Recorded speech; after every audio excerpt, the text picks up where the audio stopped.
Why does the West not want Africa to be sovereign and united? Because a sovereign, united Africa is the one thing that could collapse the global power structure overnight. You hear me? Let me break it down. Uncut. 1. Raw. Materials equal raw. Power.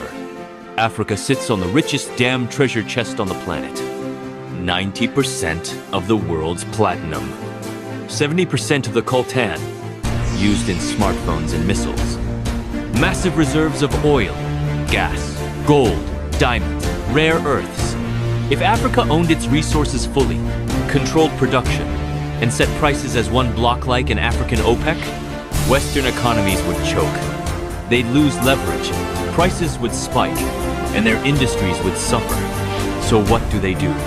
Keep Africa fragmented, destabilized, and dependent on Western aid that's just a leash in disguise. 2. Pan-Africanism is dangerous to them. A united Africa means one currency, one army, one trade bloc, one voice at the UN. That's 1.4 billion people moving as one. Game over for neo-colonial control. That's why they killed Patrice Lumumba, undermined Kwame Nkrumah, and backstabbed Thomas Sankara. Every time an African leader tried to rise and unify, boom, they were branded a dictator or eliminated. You see what I mean? 3.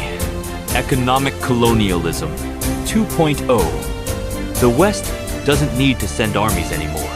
They use the IMF and World Bank, offer loans with hidden chains, austerity, privatization, currency control.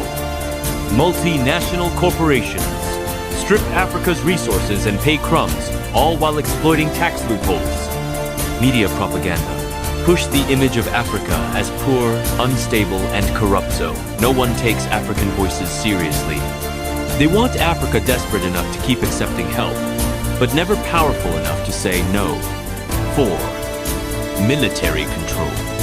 France still has troops and military bases all over West Africa. The US has AFRICOM watching everything. Why?